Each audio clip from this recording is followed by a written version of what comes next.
ဝါဆိုမိုးဦးကစိတ်ကူးချင်းတူအကြိုက်ချင်းတူတဲ့ချစ်သူအကြောင်းကိုပြောပြလာပါတယ်။ဒါပေမဲ့တယောက်နဲ့တယောက်ကတော့ရန်ဖြစ်ရင်လဲဝင်ဆွဲလို့မရတယ်လို့ချစ်ပြီဆိုရင်လဲတားလို့မရတဲ့စုံတွဲလေးပါတဲ့အဆိုတော်ဖြိုးလေးနဲ့အဆိုတော်တရုတ်ဆောင်ဝါဆိုမိုးဦးတို့ချစ်သူစုံတွဲကိုတော့ပရိသတ်တွေတိုင်းကအားကြရတာဖြစ်ပါတယ်။သူတို့ချစ်သူနှစ်ဦးဟာ romantic surprise လေးတွေလုပ်တတ်ပေမဲ့သူတို့ရဲ့အချစ်ခီးလန်းကတော့ရန်ဖြစ်လိုက်ပြန်ချစ်လိုက်ပဲလို့မီဒီယာအင်တာဗျူးတွေမှာဖြေဆိုခဲ့ပါတယ်။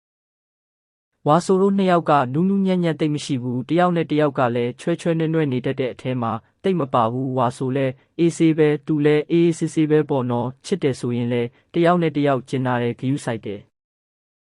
ကျန်းတယ်ဆိုရင်လဲတယောက်နဲ့တယောက်ရန်ဖြစ်ရင်တငယ်ချင်းတွေဆွဲလို့မရအောင်ကိုရန်ဖြစ်တာလို့ဖြိုးလေးရဲ့ဘာတွေဖြစ်တေးစီရီမိတ်ဆက်ပွဲမှာဖြေဆိုခဲ့တာပါဝါဆိုမိုးဦးဟာချစ်သူရှိလားလို့လဲမိမဆန်ဆန်ပြောင်းလဲနေထိုင်လာတဲ့မိန်းကလေးမျိုးမဟုတ်တဲ့အကြောင်းပွင့်ပွင့်လင်းလင်းပြောပါတယ်ချစ်သူဖြစ်တဲ့ဖြိုးလေးကလည်းသူမနဲ့စိတ်ကူးချင်းတူတဲ့သူပါလို့ဆိုပါတယ်မိမဆန်ဆန်နေတာမျိုးတော့မရှိဘူးအဲ့ဒီလိုမိန်းကလေးထဲမှာဝါဆိုလဲမပါဘူးပေါ့နူးနူးရွှရွှအီ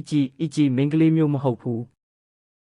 စပြီးတော့တွေ့ကလေးကဖုံးပြောကလေးက freestyle နေတတ်တဲ့သူမျိုးသူနဲ့ကိုနဲ့ကလည်းအဲ့ဒီတခုတော့ဒိုက်ပချင်းတူတယ်လို့ဆက်လက်ပြောပြခဲ့ပါတယ်ဖြိုးလေးရဲ့အသစ်ထွက်ရှိလာတဲ့ဘာတွေဖြစ်တကိုးတော့အခွေမှာလဲဝါဆိုမိုးဦးကစုံတွဲတချင်းတစ်ပုတ်ပါဝင်ပြီးဆိုပေးထားတယ်လို့ဆိုပါတယ်ဝါဆိုမိုးဦးရဲ့ဂီတအလုပ်တွေမှာလည်းဖြိုးလေးကပါဝင်ကူညီပေးနေတာဖြစ်ပါတယ်ဖြိုးလေးကို rap တချင်းတွေဆိုတဲ့ snare အဖွဲ့ဝင်တဦးအဖြစ်ပရိသတ်တွေအားပေးခဲ့ကြတာဖြစ်ပါတယ်ဝါဆိုမိုးဦးကိုတော့ TV ကြော်ညာတွေ